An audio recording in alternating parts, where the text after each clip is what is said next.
The rain hammered my windshield like bullets as I sat in my battered Ford pickup, watching water cascade off the cracked gutters of what used to be my dream house. 22 years of marriage, and I'm hiding in my own driveway like some kind of stalker, listening to my wife and daughter tear me apart through the thin walls. Dad's pathetic, Mom. You know it. I know it. The whole damn town knows it. Casey's voice cut through the storm like a rusty blade. At least Derek treats you like you deserve. When's the last time Dad took you anywhere that wasn't Denny's? My hands tightened on the steering wheel until my knuckles went white. Derek. My wife's cousin Derek, the golden boy real estate mogul who drove a BMW and wore suits that cost more than I made in a month at the auto shop. Keep your voice down, Linda hissed back. He'll be home soon. So what? Maybe it's time he knew the truth. You've been sneaking around for months now. Those girls' nights with Aunt Patricia? Those weekend business conferences? Come on, Mom. Even Dad isn't that stupid. But apparently, I was exactly that stupid. I sat there in the rain, engine ticking as it cooled, feeling like someone had reached into my chest and ripped out everything that mattered. Linda and Derek. My wife and her cousin. The cousin who'd been coming to our family barbecues for years, drinking my beer, slapping my back, calling me buddy, while he was screwing my wife behind my back. Before we dive deeper into this story, I have one small request. Please subscribe, drop a like, and tell me in the comments what city you're watching from. The front door slammed. Through the rain-streaked window, I watched Casey storm to her Honda Civic, her blonde hair whipping in the wind. She gunned the engine and tore out of the driveway without even glancing at my truck. I waited another 10 minutes before going inside, giving Linda time to compose whatever lie she'd prepared for me. The house felt different now, like the walls themselves were keeping secrets. Every family photo on the mantel looked like a joke. Every shared memory felt contaminated. Hey, honey. Linda barely looked up from her laptop at the kitchen table. She was still in her scrubs from the dental office, her dark hair pulled back in that severe bun she wore when she was stressed. How was work? Same old garbage. Mrs. Patterson's transmission is shot, and she wants to blame me for selling her a lemon 3 years ago. I grabbed a beer from the fridge, studying my wife's profile. When had she started wearing makeup to work? When had she started caring about her appearance again? She typed something, frowning at the screen. I might be late tomorrow night. We're doing inventory at the office. Another lie. Smooth as silk, delivered without even a flicker of guilt. On a Friday night? Dr. Morrison wants it done before the weekend. She finally looked at me. Those green eyes I'd fallen in love with in high school, now cold as winter lake water. Is that a problem? Nope, no problem at all. But it was a problem. A big, festering 22-year problem that was about to explode in ways none of us could imagine. I took my beer to the garage and started working on my own truck, trying to lose myself in the familiar rhythm of wrenches and oil changes. But every few minutes I'd catch myself listening for Linda's voice, wondering if she was texting Derek, planning their next rendezvous. Around midnight, I heard her go upstairs. I waited until the bedroom light went out, then crept back into the kitchen. Her laptop was still open, password protected. But Linda had never been good with technology. I knew she used the same password for everything. Casey's birthday, followed by our anniversary year. It took me 3 tries, but I got in.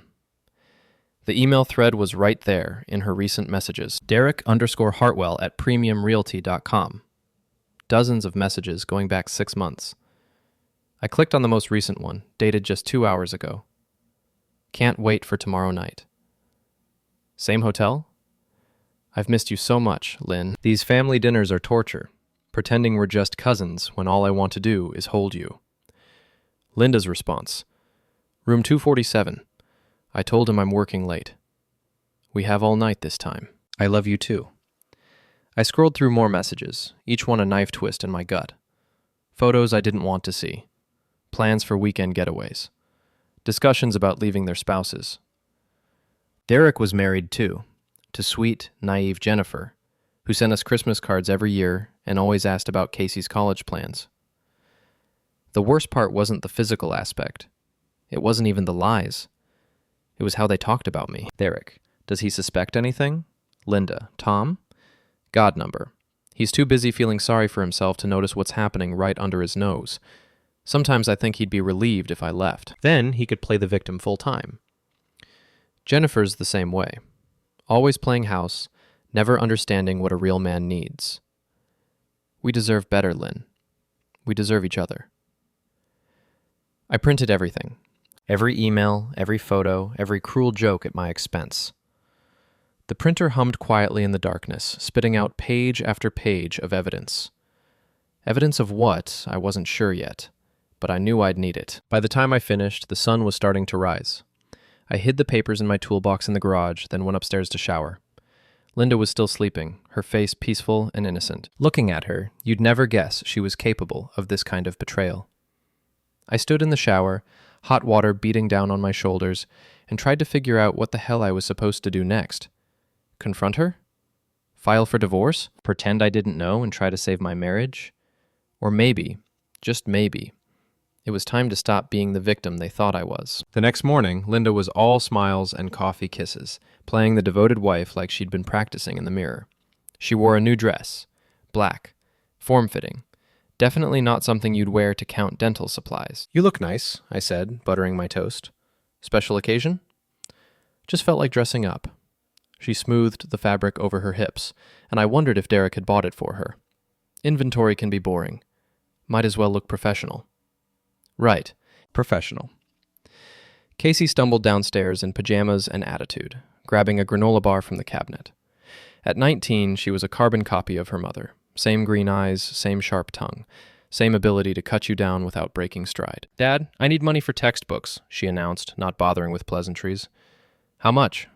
$400. I nearly choked on my coffee. $400? For books?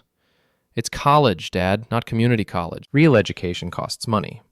She shot me that look, the one that said I was too stupid to understand the finer things in life. Mom said you'd cover it. Of course she did. Linda had been using our daughter as a weapon for months now, turning Casey against me little by little. Every conversation became a comparison between her successful, sophisticated mother and her blue-collar, underachieving father. We'll talk about it later, I said. Whatever. Casey grabbed her backpack and headed for the door. I'll ask Derek. At least he understands the value of education. The door slammed behind her, rattling the windows. Linda didn't even look up from her phone. She's got a point, Tom. Casey's future is more important than whatever you're saving for in that garage. I'm not saving for anything. I'm trying to keep us afloat while you spend money we don't have on clothes and spa days. Spa days? Linda laughed, but there was an edge to it. When was the last time I had a spa day? I work 60 hours a week, Tom. I deserve a little something for myself. Like Derek? The words slipped out before I could stop them. Linda's head snapped up, her eyes narrowing. What's that supposed to mean? Nothing. Forget it. No, you said it. What did you mean? I could have backed down, should have backed down, but something in her tone, that condescending how dare you question me tone, lit a fuse I didn't know I had. I mean, your cousin's been awfully attentive lately. All those family dinners, all those helpful suggestions about Casey's future. Just seems like he's taking a real personal interest in our family. Linda's face went pale, then flushed red. Derek's family, Tom. He cares about us. I'm sorry if that threatens you somehow. Threatens me? Why would that threaten me? I don't know. You tell me.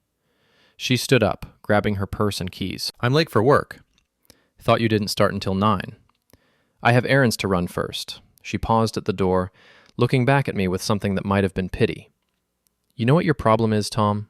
You're so busy looking for conspiracies that you can't see what's really happening. Your family is falling apart, and instead of fixing it, you're inventing enemies. She left me sitting there with my cold coffee and my printed emails, wondering if she was right. Maybe I was paranoid. Maybe I was looking for excuses to explain why my marriage had turned into a cold war zone. Then I remembered the photos, the hotel receipts, the explicit messages about what Derek wanted to do to my wife in room 247 of the Marriott downtown. Number. I wasn't paranoid. I was just finally awake. I called in sick to work and spent the day planning. Not revenge. Not yet. Just reconnaissance. I needed to know exactly what I was dealing with before I made my move. First stop, the Marriott. I sat in the parking lot from 4 to 7, watching for Linda's silver Camry. She showed up at 5:30, right on schedule. Derek's BMW was already there, parked in the back corner like he was trying to hide it. I waited 2 hours, taking pictures with my phone every time they appeared in a window. Nothing explicit, I wasn't a pervert, just evidence that they were there together. At 7:45, Derek came out first, straightening his tie and looking around nervously before getting in his car. Linda emerged 15 minutes later, her hair mussed, her makeup smudged. She sat in her car for a long time before starting the engine, probably composing her story about the long, difficult inventory session. She got home at 9:30. "How was work?" I asked from the couch, not looking up from the TV. "Exhausting." Dr. Morrison's a slave driver when it comes to organization. She kicked off her heels, wincing. "I'm going to take a bath." "Good idea. You look tired." If she heard the sarcasm in my voice, she didn't show it. She disappeared upstairs, and I heard the bathroom door lock. While the water ran, I went through her purse. Hotel keycard. Receipt for champagne from room service. A note in Derek's handwriting. "You're incredible. Can't wait to do this again." I photographed everything, then put it all back exactly where I found it. This was bigger than just an affair. This was systematic, calculated betrayal. They weren't just screwing around. They were planning a future together. And that future didn't include me or Jennifer. But it was about to include something they weren't expecting. By the time Linda came downstairs in her robe, I had my strategy mapped out. Not some dramatic confrontation or messy divorce. Something smarter. Something that would hit them where it really hurt. "Tom?" Linda curled up next to me on the couch, smelling like lavender bath soap. "Are we okay? You seemed upset this morning." "We're fine," I said, putting my arm around her. "Just work stress. You know how it is." She relaxed against me, probably relieved that her paranoid husband had dropped his suspicious questions. Poor, stupid Tom.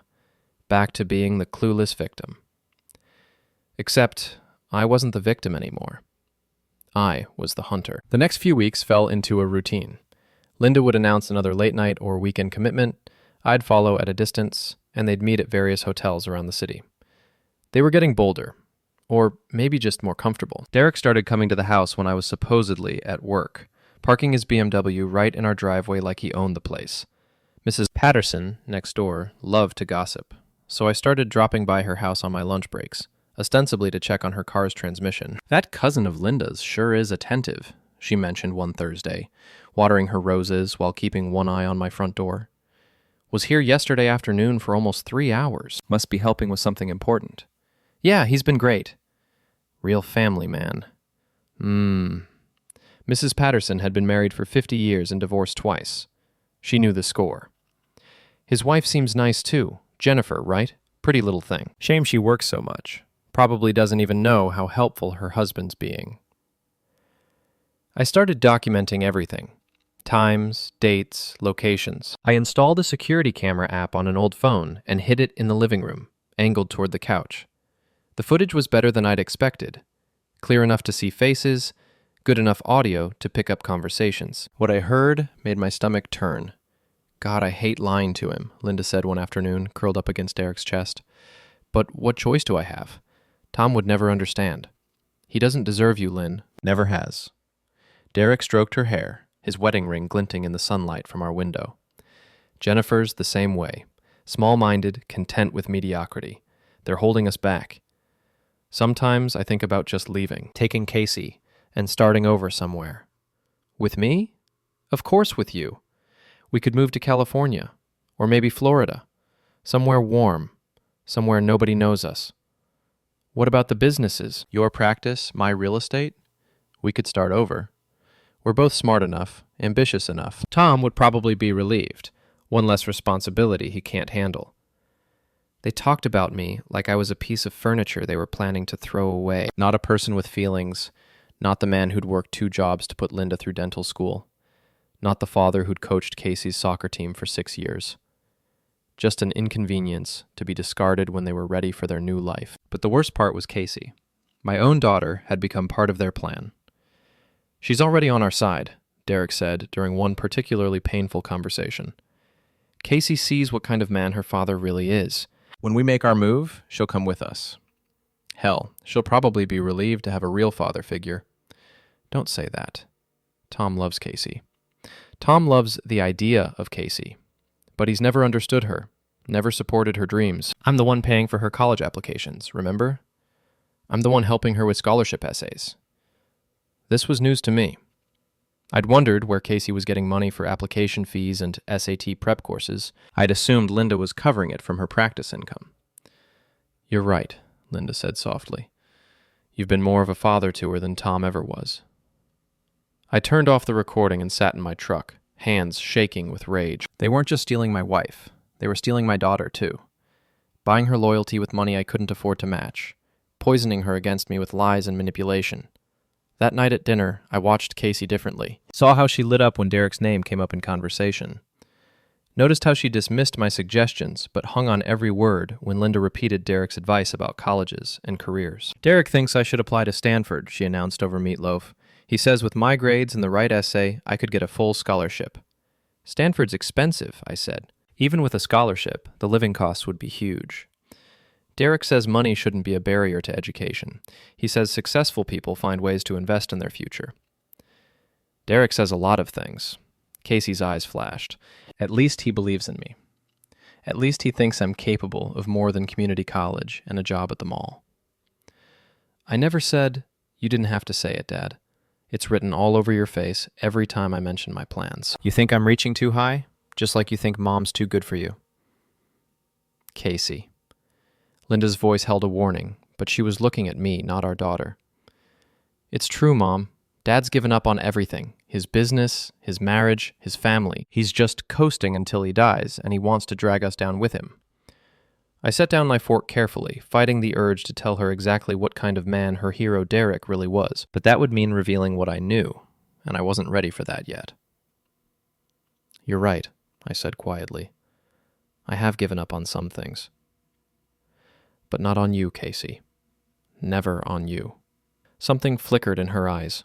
Surprise, maybe even guilt, but it was gone in a second, replaced by that familiar contempt. Whatever, Dad. Just don't try to sabotage my future because you're afraid of yours. She left the table, and Linda followed a few minutes later, muttering something about helping Casey with homework. I sat alone in the kitchen, listening to their voices upstairs, probably calling Derek to report on the conversation. I was losing everything. My wife, my daughter, my home, my dignity. They were dismantling my life piece by piece, and I was supposed to just sit there and take it like a good little victim. But I'd been documenting everything for a reason, building a case, gathering ammunition, and now I had enough evidence to destroy them both. The question was, did I have the balls to use it? I decided to test the waters with Derek first. He was the easier target, more arrogant, more careless. Linda had years of practice lying to me, but Derek still thought he was invincible. I waited until the next family barbecue. Linda had invited Derek and Jennifer over for Sunday dinner, along with her parents and Casey, just one big happy family, with the guest of honor screwing the hostess behind everyone's back. Derek showed up in his usual uniform, polo shirt, khakis, expensive watch. He brought a bottle of wine that probably cost more than my grocery budget, and made a big show of presenting it to Linda. Thought you might enjoy this, he said, kissing her cheek just a little too long. It's from that vineyard we talked about. Jennifer smiled obliviously from beside him, carrying a homemade pie. Derek's been talking about visiting California wine country for months. Maybe we can all go together sometime. That sounds wonderful, Linda said, not meeting Derek's eyes. Tom loves wine, don't you, honey? I'm more of a beer guy, I said, cracking open a Budweiser. But I'm always up for new experiences. We grilled burgers and made small talk, while Casey and her grandparents caught up. Normal family stuff, except for the undercurrent of tension between Linda and Derek. They were trying so hard to act casual that they looked like bad actors in a community theater production. After dinner, Derek cornered me by the grill while I was cleaning up. Tom, can I talk to you about something? Sure. What's on your mind? He glanced around, making sure we were alone. It's about Casey's college plans. I know money's tight, and I want to help. Help how? I could cover some of her expenses. Application fees, test prep, maybe even tuition if she gets into a good school. Consider it an investment in family. I kept scrubbing the grill grates, not trusting myself to look at him. That's generous, Derek, but Casey's my responsibility. I know, but Linda mentioned you're struggling a bit with the shop, and I just thought, well, I'm doing well right now. It seems stupid not to help when I can. Linda mentioned I'm struggling? She's worried about you, Tom. About the family. She doesn't want Casey to miss out on opportunities because of temporary financial problems. Temporary financial problems. Like my entire life was just a rough patch that would smooth out eventually. What else does Linda tell you about our situation? Derek shifted uncomfortably. Nothing inappropriate. She cares about you, man. We all do. That's why I want to help. Right, because you care. I finally looked at him, and something in my expression must have spooked him because he took a step back. Tom, is everything okay? You seem tense. I'm fine, just thinking about your offer. And I think you should focus on your own family, Derek. Jennifer seems like she could use more attention from her husband. His face went pale. What's that supposed to mean? Nothing. Just an observation. I smiled, but there was no warmth in it. You spend a lot of time worrying about other people's wives and daughters. Might want to make sure your own house is in order first. I don't know what you're implying. I'm not implying anything. I'm stating a fact. You're here every week, offering money, giving advice, playing the concerned family member. But when's the last time you took Jennifer on a real vacation? When's the last time you surprised her with flowers or dinner at a nice restaurant? Derek's jaw tightened. My marriage is fine. Is it? Because from where I stand, it looks like you're taking her for granted. Good women don't wait around forever, Derek. Trust me on that one. I left him standing by the grill, probably wondering how much I knew. The answer was everything, but he didn't need to know that yet. The rest of the evening passed in awkward silence. Derek kept shooting me nervous glances, and Linda picked up on the tension immediately. What did you say to Derek? She asked while we were loading the dishwasher. He's been acting strange all evening. Just gave him some marriage advice, man to man. Marriage advice? Tom, what's gotten into you lately? You've been acting paranoid and hostile for weeks. Have I? Or have I just been paying attention for the first time in years? Linda stopped loading dishes and turned to face me. What's that supposed to mean? It means I'm not as stupid as everyone thinks I am. Nobody thinks you're stupid. Don't they? Casey thinks I'm a loser who's holding her back. Your parents think I'm not good enough for you. Derek thinks I'm too pathetic to notice when someone's moving in on my territory. Your territory? Linda's voice rose. Is that what I am to you? Territory to be defended? You're my wife, or at least you used to be. The words hung in the air between us like a challenge.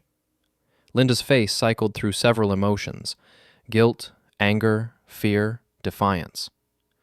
I don't know what you think you know, Tom, but you're wrong. Am I? Prove it. I don't have to prove anything to you. I'm not on trial here. Aren't you? She stared at me for a long moment, then grabbed her car keys from the counter. I'm going for a drive. I need to clear my head. Give Derek my regards.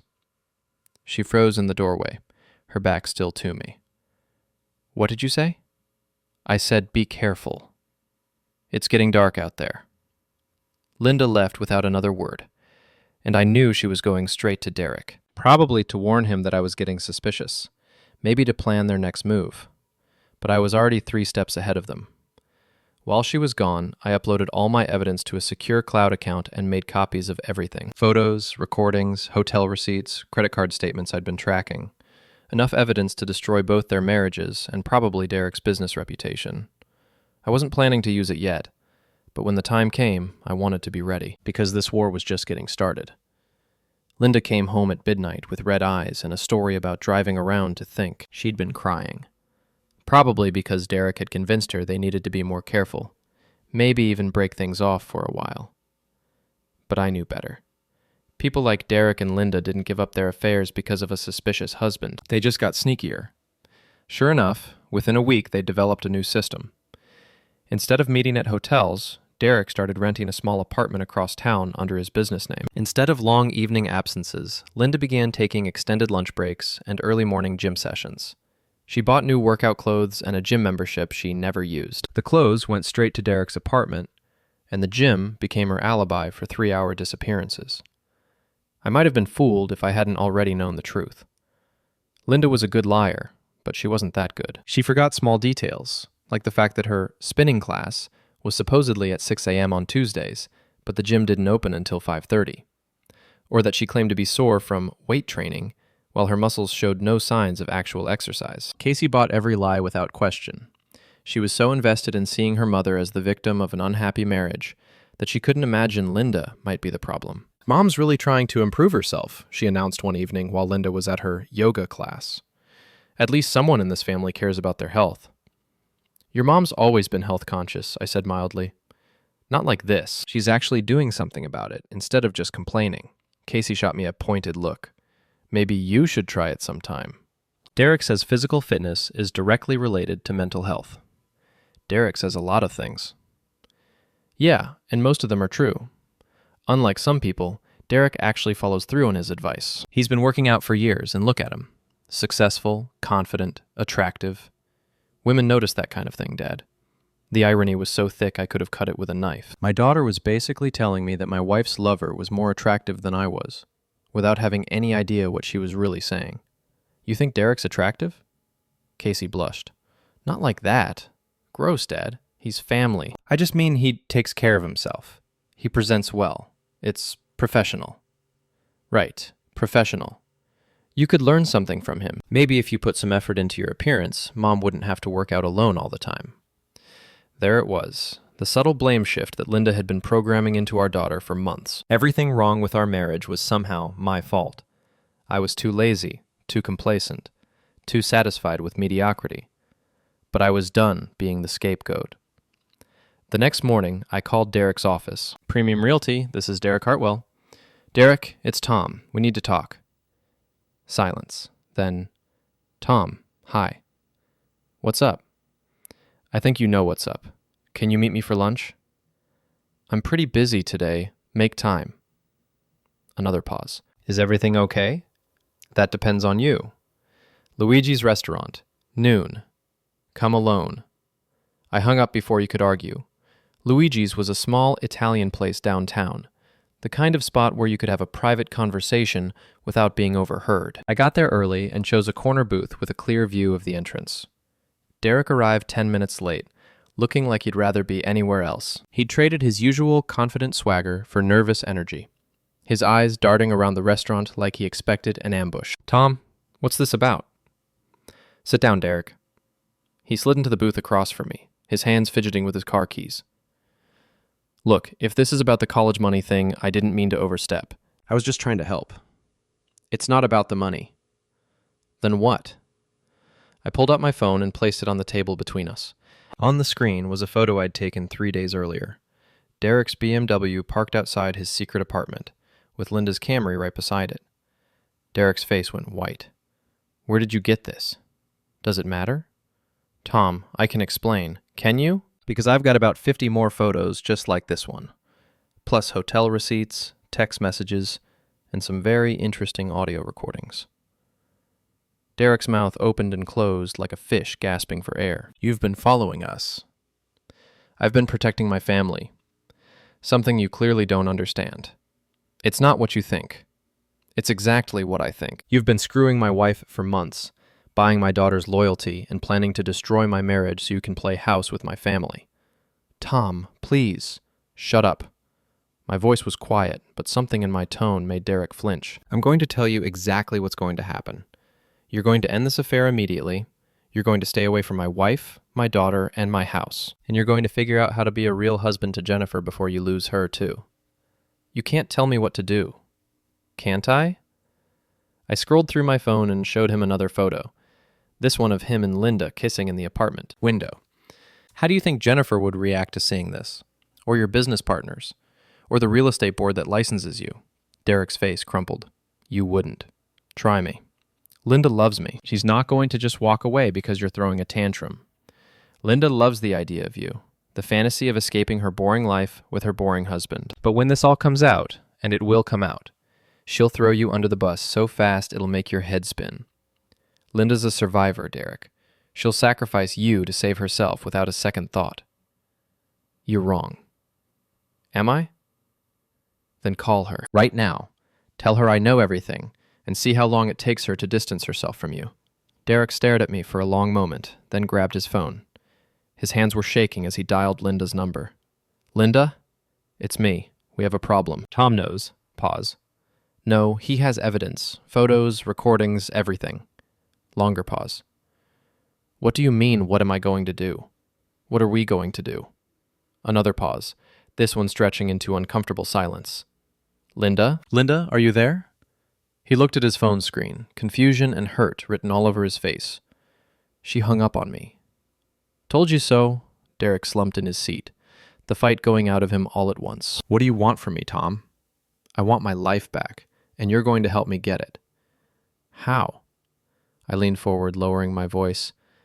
You're going to tell Linda that the affair is over, that you've realized you made a mistake and you want to work on your marriage with Jennifer. You're going to be convincing, Derek, because if Linda thinks you're just scared and might change your mind later, she'll fight for you.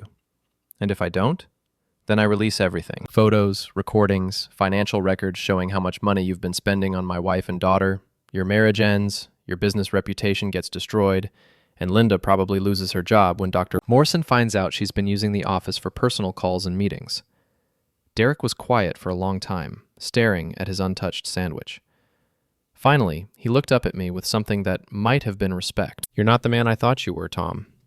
No, I agreed. I'm not. He left the restaurant without another word, and I sat there, finishing my coffee, feeling something I hadn't felt in months. Power. For the first time since this nightmare started, I was the one calling the shots. I was the one with leverage. I was the one in control. But the game was far from over. Derek kept his word, sort of. He called Linda that evening and delivered his rehearsed speech about ending the affair and working on his marriage. But he oversold it, adding dramatic flourishes about guilt and conscience that made the whole thing sound fake. Linda saw right through it. He's just scared, she told Casey that night, while I pretended to watch TV in the living room. Tom threatened him somehow. But Derek will come around. Men like your father use intimidation when they can't compete honestly. What kind of threats? Casey asked. Probably something about telling Jennifer. Your father's always been a tattletale when he doesn't get his way. A tattletale. Like I was some playground bully instead of a husband fighting for his marriage. But Linda's dismissive attitude gave me the opening I needed. She was so convinced that Derek would come crawling back that she didn't bother covering her tracks anymore. She kept going to the gym that she never actually visited, kept making calls to Derek's phone even though he'd stopped answering. Within a week, she was frustrated and careless. Within 2 weeks, she was desperate. He won't even talk to me, she complained to Casey, not knowing I was listening from the kitchen. Something's wrong. This isn't like Derek. Maybe Dad really did threaten him, Casey suggested. Maybe you should just divorce Dad and be with Derek openly. You're both adults. It's not that simple, honey.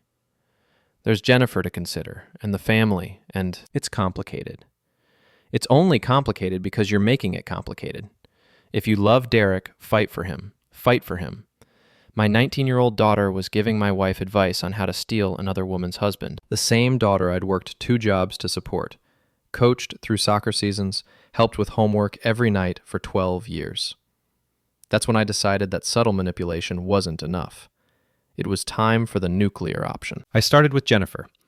Derek's wife was a sweet woman who taught kindergarten and volunteered at the animal shelter. She deserved to know what kind of man she was married to. But she also deserved to hear it gently, from someone who understood what she was going through. I called her on a Thursday afternoon when I knew Derek would be showing houses. Jennifer, it's Tom, Linda's husband. Do you have a few minutes to talk? Of course, Tom. Is everything okay? Not really. I need to tell you something about Derek, and it's not going to be easy to hear. Silence. Then, quietly, I know. You know? I've known for months.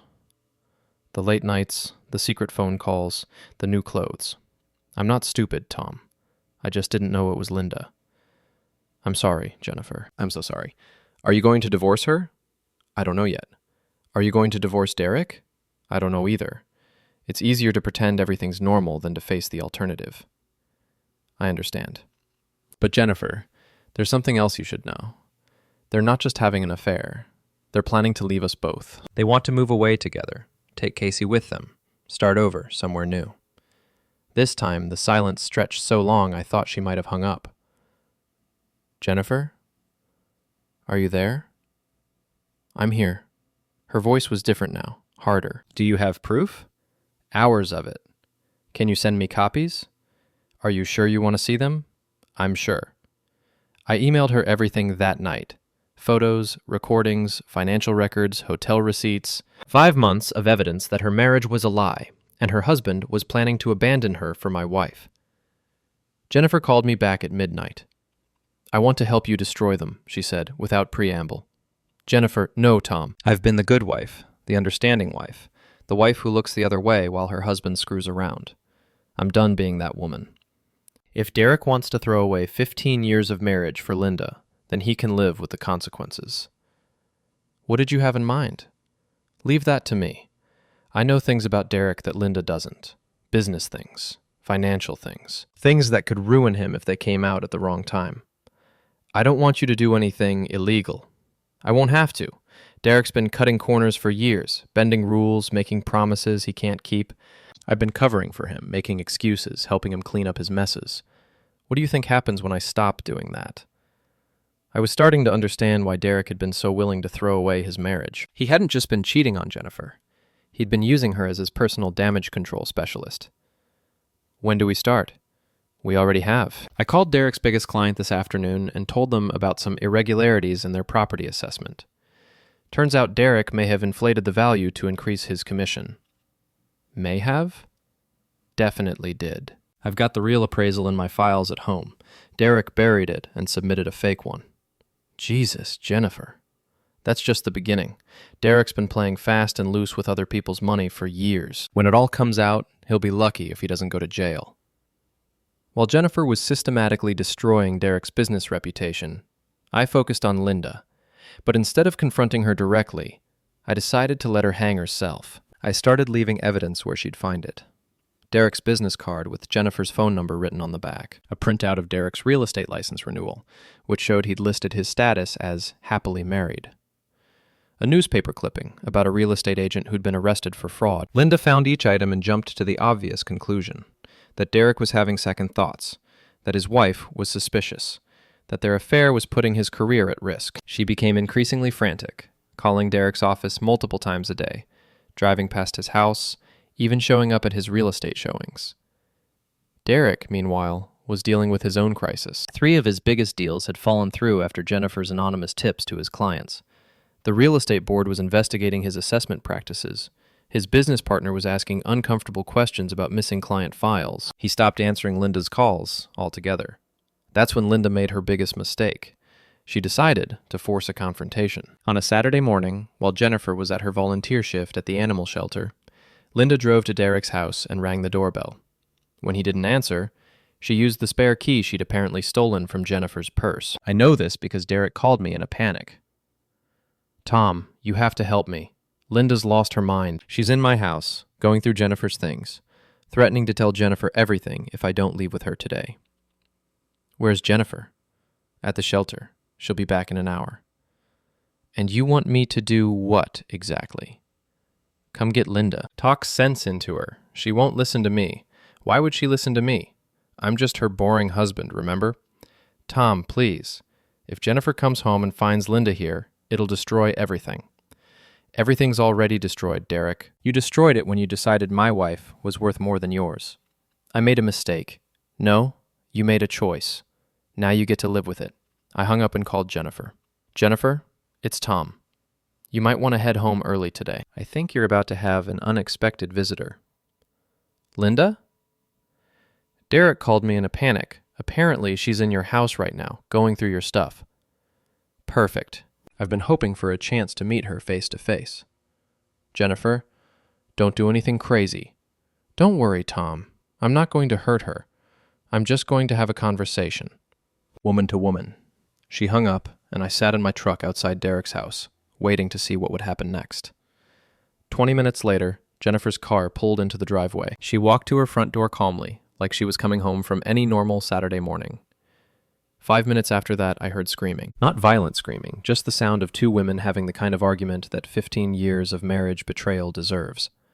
I couldn't make out the words, but the tone was clear enough. Derek's BMW was still in the garage, but I hadn't seen him leave the house. He was probably hiding in the basement, waiting for the storm to pass. Coward. After 30 minutes, Linda stormed out of the house and got in her car. Her face was red and streaked with tears, her hair disheveled. She sat in the driveway for a long time, probably trying to compose herself before facing me at home. Jennifer came out a few minutes later and walked over to my truck. "How did it go?" I asked. "Better than I expected. Linda's not a bad person, Tom. Just a confused one. She actually thought Derek was going to leave me for her." "He wasn't?" "God, no. Derek would never leave me. He needs me too much. I handle his books, manage his schedule, clean up his messes. Without me, his business would collapse in 6 months." "Did you tell Linda that?" "I told her a lot of things." "About Derek's other affairs?" "Yes, there have been others." "About his financial problems?" "About the investigation into his business practices?" "About the fact that he's been using client funds to pay for his apartment and gifts for her." "Client funds?" "Derek's been borrowing money from property escrow accounts. It's all supposed to be paid back before closing, but some of those deals aren't going to close now. When the state auditors figure out what he's been doing..." Jennifer trailed off, but I got the picture. Derek wasn't just going to lose his business. He was going to prison. "What about you? Are you going to be okay?" "I'll be fine. I've got my teaching job, and Derek's put most of our assets in my name for tax purposes. When this all shakes out, I'll probably be better off without him." "And Linda?" "Linda's going to have to decide what kind of person she wants to be. The kind who stands by her family when things get tough, or the kind who abandons them for a fantasy that was never real." Jennifer went back into her house, leaving me alone with my thoughts. In a few hours, Linda would come home, and we'd have to face each other. She'd probably try to blame me for Derek's rejection, or accuse me of sabotaging their relationship. But for the first time in months, I felt like I had the upper hand. The affair was over. Derek's life was imploding. And Linda was about to learn that actions have consequences. The only question now was whether my marriage was worth saving, or if too much damage had been done. I was about to find out. Linda didn't come home until almost midnight. I was waiting in the kitchen with a cup of coffee and a manila folder full of evidence I'd never shown her. She looked terrible. Her makeup was smeared, her clothes wrinkled, her eyes red from crying. She moved like someone who'd been in a car accident, carefully, like sudden movements might cause everything to fall apart. "We need to talk," she said, slumping into the chair across from me. "Yes, we do. Tom, She stopped, staring at the folder. "What's that?" "Everything I know about you and Derek. Photos, recordings, financial records, hotel receipts. 5 months of evidence." Linda's face went pale. "You've been spying on me?" "I've been trying to understand why my wife turned into a stranger." "How long have you known?" "Since the beginning. I found your emails the first week." "The first week?" Linda's voice rose. "You've known for 5 months and you didn't say anything? What was I supposed to say? Hey, honey, I know you're screwing your cousin, but could you pass the salt? You could have confronted me. You could have given me a chance to explain." "Explain what? That you fell in love with Derek? That you were planning to leave me and take Casey? That you've been using our daughter as a weapon against me while you figured out your exit strategy?" Linda flinched like I'd slapped her. "It wasn't like that." "Wasn't it? Then tell me what it was like, Linda. Tell me how a 22-year marriage turns into whatever this is." She was quiet for a long time, staring at her hands. When she finally looked up, there were tears in her eyes. "I felt invisible, Tom. In my own life, in my own marriage. You stopped seeing me years ago. I became just another responsibility, another bill to pay, another problem to solve. That's not true. Isn't it? When was the last time you told me I looked beautiful? When was the last time you surprised me with dinner, or flowers, or even a conversation about something other than Casey's college fund or the shop's finances?" I opened my mouth to argue, then closed it. She wasn't wrong. "Derek made me feel alive again," she continued. "He noticed when I changed my hair, complimented my clothes, asked about my dreams. He made me remember who I used to be, before I became just Tom's wife and Casey's mom. So you decided to blow up our family. I decided to be happy. For once in my life, I decided to choose happiness over duty." "And Casey? What about her happiness?" Linda's face crumpled. "Casey would have been fine. Derek cares about her, wants to help her succeed. She would have had opportunities with us that she'll never have here. Opportunities bought with stolen money." "What?" I opened the folder and pulled out Jennifer's financial records. Derek's been embezzling from his clients, Linda, using escrow funds to pay for your apartment, your gifts, Casey's college applications. The state's investigating him for fraud. Linda stared at the papers like they were written in a foreign language. That's impossible. Derek's successful, respected. Derek's a con man who's been using his wife to cover his tracks for years, and now he's going to prison. You're lying. Ask Jennifer. Better yet, ask Derek. Oh, wait. He's not taking your calls anymore, is he? The cruelty in my voice surprised even me, but I was past caring about Linda's feelings. She'd spent months destroying our family, and now she wanted sympathy because her fantasy had turned out to be a lie. Even if that's true, she said quietly, it doesn't change how I feel. About Derek, about us, about this marriage. What are you saying? I'm saying I want a divorce, Tom. I'm saying this marriage has been over for years, and we've both been too cowardly to admit it. I'd been expecting this moment for months, but hearing the words still hit like a punch to the gut. 22 years, reduced to a single sentence. What about Casey?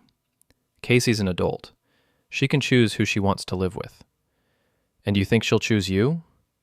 After she finds out about Derek, about the lies, about the money? She'll understand. Casey knows what it's like to feel trapped, to want more than this town can offer. Casey doesn't know anything yet, but she's about to. Linda's eyes widened. What do you mean?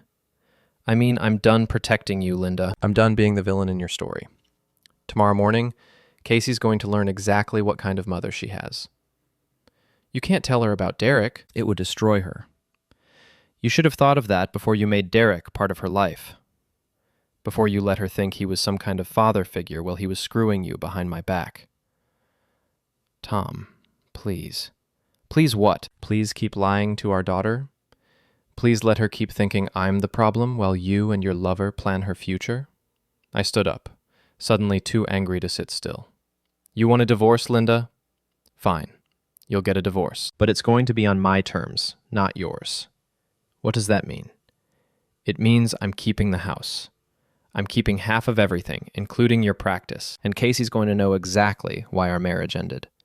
You can't take my practice. I can take half of it. Community property, remember? All those years I worked 2 jobs to put you through dental school, all those nights I watched Casey while you built your career, that makes me a partner, whether you like it or not. Linda was crying now, ugly sobs that shook her whole body. I never meant for it to happen like this, but it did happen like this, and now we all get to live with the consequences. I left her sitting at the kitchen table and went upstairs to pack. Not because I was leaving.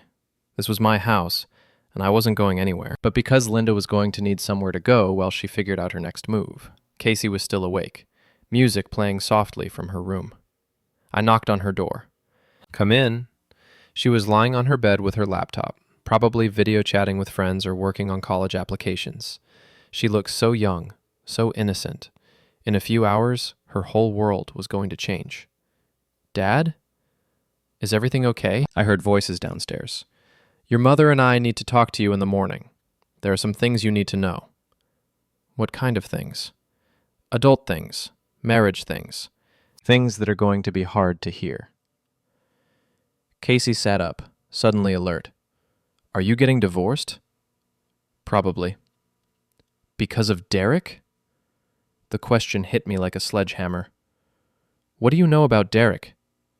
I'm not stupid, Dad. I've seen the way Mom looks at him, the way they text each other. I thought maybe if you tried harder, if you made more effort, she might choose you instead. My daughter had known, maybe not the details, but she'd known something was happening. And she'd blamed me for not fighting hard enough to keep my wife.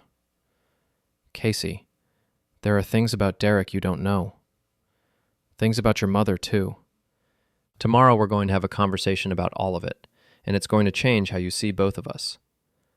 I already know how I see you, Dad. You're a good man who gave up on his marriage. And your mother? Mom's a good woman who deserves better than what she got. I kissed her forehead, breathing in the scent of her shampoo, trying to memorize this moment before everything changed. We'll see, sweetheart. We'll see. The next morning, I made breakfast for 3. Pancakes, bacon, orange juice. The kind of family breakfast we used to have when Casey was little and the world made sense. Linda came downstairs looking like she hadn't slept. She changed clothes and fixed her makeup, but she couldn't hide the devastation in her eyes. Casey bounced into the kitchen in pajamas and bedhead, still oblivious to the storm that was about to hit. Pancakes? What's the occasion? Sit down, honey. Your mother and I need to talk to you about some things. Casey's smile faded. She looked back and forth between us, probably reading the tension in our faces. This is about the divorce, isn't it? Among other things, I said, setting a plate in front of her. Casey, what I'm about to tell you is going to be hard to hear. It's going to change how you think about your mother, about Derek, about our family. Dad, Linda started, but I held up a hand. You had your chance to tell her the truth, Linda. Now it's my turn. I sat down across from Casey and pulled out my phone. On the screen was one of the clearer photos I'd taken. Linda and Derek kissing outside his apartment building. Casey stared at the image for a long time, her face cycling through confusion, recognition, and finally, horror. Mom? Linda's voice was barely a whisper. Casey, I can explain. You're having an affair with Derek? It's not that simple. It's exactly that simple, I interrupted. Your mother has been having an affair with Derek for 5 months. They've been planning to leave their spouses and move away together. Derek's been paying for your college applications with money he stole from his real estate clients. Casey's face went white. That's not true. It's all true, honey. I have recordings, hotel receipts, financial records. Derek's under investigation for embezzlement. He's probably going to prison. You're lying. Casey turned to Linda desperately. Mom, tell him he's lying. Linda looked at our daughter with tears streaming down her face. I'm sorry, Casey. I'm so sorry. Sorry for what? Sorry for having an affair? Or sorry for getting caught? Sorry for hurting you. Sorry for making you choose sides. Sorry for letting you think your father was the problem when I was the one destroying our family. Casey stood up so fast her chair fell over. I can't believe this. I defended you. I took your side against Dad because I thought he wasn't trying hard enough. I thought he was the reason you were unhappy. Your father's a good man, Linda said quietly. He deserves better than what I gave him. And Derek? What about Derek? I thought he cared about me, about my future. I thought he was trying to help our family. Derek was using you to get closer to your mother, I said gently. The college money, the career advice, the father figure act. It was all part of his plan to win your mother's trust. Casey sank back into her chair, her whole body shaking.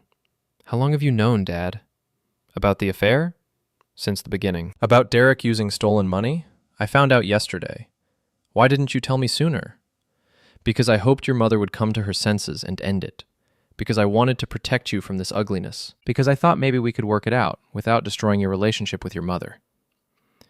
Casey looked at Linda with something that might have been pity. Were you really going to leave Dad? Leave me? I was going to ask you to come with us. Derek and I, we had plans. A new life somewhere warm, somewhere you could go to a good college without worrying about money. With stolen money. I didn't know about that part. Would it have mattered if you did? Linda was quiet for a long time. Finally, she shook her head. I don't know. I was so caught up in the fantasy of being happy that I stopped thinking about right and wrong.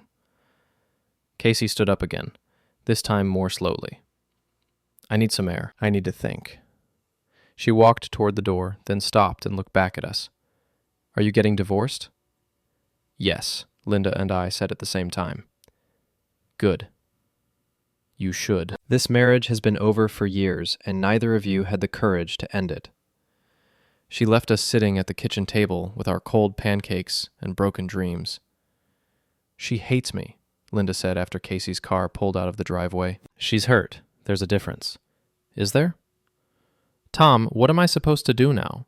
Derek won't talk to me. Casey can barely look at me. My marriage is over. I've lost everything. You didn't lose everything, Linda. You threw it away. I know that. Don't you think I know that? I looked at my wife, my soon-to-be ex-wife, and tried to remember when I'd stopped loving her. Was it when I found the first email? When I heard her talking about me like I was a piece of furniture? Or had it been years earlier, when we'd both stopped trying to be the people we'd fallen in love with? What happens now? She asked. Now you move out, find an apartment, hire a lawyer, figure out how to rebuild your life. I'll give you a fair settlement, Linda. I'm not going to try to destroy you financially. What about Casey? Casey's an adult. She'll make her own decisions about our relationship with her. And Derek? Derek's not your problem anymore. Derek's Jennifer's problem, and the state attorney's problem, and his own problem. You need to focus on yourself now. Linda nodded, wiping her eyes with a napkin. I really did love him, Tom. It wasn't just about the excitement or the escape. I thought Derek and I had something real. Maybe you did, but it was built on lies and betrayal, Linda. That's not love. That's just selfishness dressed up in prettier clothes. She flinched, but she didn't argue. We both knew I was right. I'll start packing today, she said finally. Take your time. I'm not trying to throw you out on the street. Yes, you are. And I deserve it. Linda went upstairs to pack, and I sat alone in my kitchen, surrounded by the wreckage of my family. In a few days, I'd be a divorced man, living alone in a house that felt too big. Casey would probably go away to college and visit on holidays, polite but distant. Linda would start over somewhere else, maybe find another Derek, maybe learn to be happy on her own. And I'd be here, picking up the pieces of a life I'd thought was solid. But for the first time in months, I felt something that might have been peace. The lies were over. The pretending was done. The truth was ugly and painful, but at least it was real. My phone rang. Jennifer's number. Tom, I wanted to let you know. Derek's been arrested. The state police picked him up this morning. Embezzlement, fraud, tax evasion. He's looking at 5 to 10 years. How are you holding up? Better than I expected. It's almost a relief, you know? The waiting is over. I know the feeling. What about Linda? She's packing. We're getting divorced. I'm sorry, Tom. I know this isn't what you wanted. No, but maybe it's what we needed. Maybe some things have to break completely before they can be fixed. Are you going to be okay? I looked around my empty kitchen, listened to Linda moving around upstairs, thought about Casey driving around town trying to process the destruction of her family. Yeah, I said, and meant it. I think I'm going to be fine. 5.